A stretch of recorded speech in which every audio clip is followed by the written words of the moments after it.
अस्सलाम दोस्तों, मैं हूं साजिद महमूद ताहिर और आप देख रहे हैं चैनल वीज़ावेज़। आज के वीज़ावेज़ में शामिल है यूके का ट्रांजिट वीज़ा। यूके का ट्रांजिट वीज़ा क्या होता है, कितनी मुद्दत का होता है, उससे आप क्या फ़ायदा उठा सकते हैं और आप कौन कौन से कागजात की ज़रूरत होती है, ये सब शामिल है आज के इस प्रोग्राम में। साथ साथ मैं ये बताता चलूँ कि गला ख़राबी के बायस थोड़ी सी आवाज़ में खराश से है। अगर आपको नागवार गुजरे तो माज़रत ख़्वाह हूँ। यूके के ट्रांजिट वीज़ा दो किस्म के होते हैं। पहला जो वीज़ा हम आपको डिस्कस करने जा रहे हैं वो है DATV, यानी कि direct air side transit visa. Direct air side transit visa का मतलब ये होता है कि आप किसी और मुल्क में जा रहे हैं अपने मुल्क से, और दरमियान में आपने यूके से फ़्लाइट चेंज करनी है। सिर्फ आपने जहाज़ चेंज करना है, एक फ़्लाइट वहाँ उतरती है और उसके बाद आपने जो नई फ़्लाइट लेनी है वो वहाँ से यूके के किसी सेम एयरपोर्ट से लेनी है। और जब वो लेंगे तो उसके लिए आपको ट्रांजिट वीज़े की ज़रूरत होती है, और क्योंकि विदाउट ट्रांजिट वीज़ा आप ट्रैवल नहीं कर सकेंगे। जिस तरह दीगर एशियन कंट्रीज़ में होता है कि आपने कहीं और जाना होता है और दरमियान में आप जहाज़ चेंज कर लेते हैं बगैर किसी वीज़ा के, लेकिन इसमें ऐसा नहीं है। यूके के लिए आपको वीज़ा की ज़रूरत होती है, एडवांस वीज़ा की ज़रूरत होती है। पहले से आपने हासिल किया होता है डायरेक्ट एयर ट्रांजिट वीज़ा, जहाँ पे आपने जहाज़ चेंज करना है। Direct air and transit visa की रिक्वायरमेंट में यही है कि आप जिस मुल्क में आगे जा रहे हैं उस मुल्क का या तो आपके पास पासपोर्ट हो, अगर पासपोर्ट नहीं है तो फिर आपके पास रेजिडेंट कार्ड हो, अगर आपके पास रेजिडेंट कार्ड नहीं है तो आपके पास उसका वैलिड वीज़ा हो। ठीक है, अगर आपने कहीं और मुल्क में जा रहे हैं जहाँ का वैलिड वीज़ा आपके पास है और आपने फ़्लाइट चेंज करनी है लंदन से, या आपने फ़्लाइट चेंज करनी है बर्मिंघम वगैरह जो भी इनको एयरपोर्ट्स इंटरनेशनल हैं, वहाँ से आपने फ़्लाइट चेंज करनी है, तो फिर आपको ट्रांस की ज़रूरत है। मैं आपको बताता चलूँ कि उसमें आपको एक तो टिकट बुकिंग चाहिए होगी। ओरिजिनल टिकट की ज़रूरत नहीं है, टिकट बुकिंग चाहिए होगी। उसके बाद आपको चाहिए होगा जनाब अगला रेजिडेंट कार्ड, पासपोर्ट या फिर आपका वीज़ा, और इसके अलावा और कुछ नहीं चाहिए। इस वीज़ा की फ़ीस 35 पाउंड है और वो आपने पे करनी है। आपका ये स्टिकर वीज़ा आपके पासपोर्ट पे लगेगा और कोई भी एयरलाइन आपको इस वीज़े पर ट्रैवल करने से नहीं रोक सकती। तो आपने जहाज़ चेंज करके जाना है। इसके अलावा जो दूसरा वीज़ा है वो स्टे ओवर ट्रांजिट वीज़ा है। स्टे ओवर ट्रांजिट वीज़ा का मतलब ये होता है कि आप उस मुल्क में उतरते हैं और फिर एक दो दिन रह के नेक्स्ट फिर आपने फ़्लाइट पकड़नी होती है। तो इस हवाले से उसको ट्रांजिट वीज़ा बोलते हैं। वो एयर साइड ट्रांजिट नहीं है, वो ट्रांजिट वीज़ा है।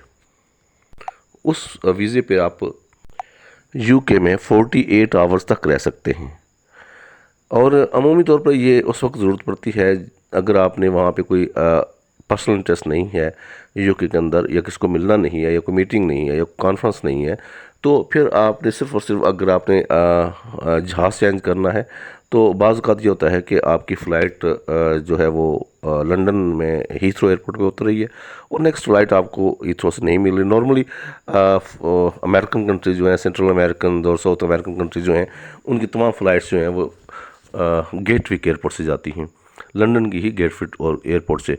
जब आप हीथ्रो पे उतरते हैं तो आपने जब गेटविक से ट्रैवल करना है, नेक्स्ट फ़्लाइट पकड़नी है, तो फिर आपको उस मुल्क में इंटर होना पड़ता है और आपको बॉर्डर कंट्रोल के पास जाना पड़ेगा। तो उसके लिए आपको एक वीज़ा चाहिए, जो वीज़ा आपको 48 आवर का अलाउ किया जाता है। 48 आवर के अंदर आप या तो फ़्लाइट चेंज कर सकते हैं, या उस मुल्क में रह सकते हैं, या आप दूसरे दिन की फ़्लाइट या तीसरे दिन की फ़्लाइट भी ले सकते हैं, जो कि 48 घंटे के अंदर आपने पकड़नी होती है। इस वीज़ा की रिक्वायरमेंट्स में थोड़ी सी चेंजेस हैं।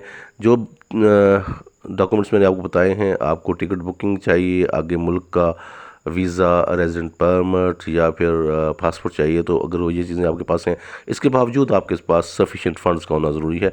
आपको अपने फ़ंड्स शो करना पड़ते हैं कि जब आप अगर 2 दिन वहाँ पे रुकेंगे तो आपके पास वहाँ के अखराजात मीट करने के लिए पैसे हैं। आप उस सिलसिले में बैंक स्टेटमेंट, कोई भी सर्टिफिकेट, कोई भी फाइनेंशियल इंस्टीट्यूट का कोई सर्टिफिकेट वगैरह पेश कर सकते हैं जिसमें आपके पास सफिशिएंट फ़ंड्स मौजूद हों। और उसके अलावा वो ये भी पूछते हैं कि आप आगे जा रहे हैं तो आपका पर्पज़ क्या है, आप वहाँ जाके क्या करेंगे। मिसाल के तौर पर एक बंदा है, उसका आगे का कोई नॉर्मल से गरीब से मुल्क का विज़िट वीज़ा है, तो फिर एम्बेसी आपको इतना रिलाई नहीं करेगी। वो समझे कि ये शायद इसने ट्रांजिट इसलिए बनवाया है, अगर और रूट पे जहाज़ जा रहे हैं तो फिर इसलिए बनवाया है कि ये यहाँ पे स्लिप हो सके। तो या फिर दूसरी सूरत में ये होता है कि जो ऐसे फ़्लाइट्स जो हैं वो यूरोप को टच ना करें तो वो बहुत महंगी पड़ती हैं। तो आपके लिए बेनिफिशियल है कि आप एम्बेसी को ये बता सकते हैं कि आप एक सस्ता टिकट लेना चाहते हैं जो कि ये इतना का मिल रहा है, तो इसलिए हम इस पे सफ़र करेंगे और हमारा यहाँ पे रुकने का कोई प्लान या मरकज़ नहीं मतलब नहीं है। तो इसके लिए आपका गुड फेथ होना और आपकी इंटेंशन का होना ज़रूरी है कि आप वहाँ पे स्लिप नहीं होंगे, स्टे नहीं करेंगे, लॉन्गर स्टे नहीं करेंगे। ये है आपका ट्रांजिट वीज़ा और नॉर्मली एक गुड फेथ पर्सनैलिटी को मिल जाता है। लेकिन अगर आप 48 घंटे से ज़्यादा सफ़र करना ट्रैवल सॉरी माजरत 48 घंटे से ज़्यादा आप यूके में रहना चाहते हैं तो फिर आपको ट्रांस वीज़ा अप्लाई नहीं करना है। फिर आपको सिर्फ़ और सिर्फ विजिटर वीज़ा अप्लाई करना है जिसकी वैलिडिटी 6 मंथ की होती है। मल्टीपल वीज़ा होता है वही आपने अप्लाई करना, उसकी फ़ीसें भी काफ़ी ज़्यादा हैं। अगर आप फिर भी चाहते हैं कि आप स्टे और ट्रांजिट करें यूके के अंदर तो अमेरिकन कंट्रीज़ कुछ ऐसे हैं जो आपको आसानी से वीज़ा दे देते हैं। उनका वीज़ा आप हासिल करें और फिर आप इसको ट्रांजिट यूके में 48 आवर्स का हासिल कर लें। उम्मीद है कि आपको आज की ये इन्फॉर्मेशन पसंद आई होगी। Thank you so much. अल्लाह ने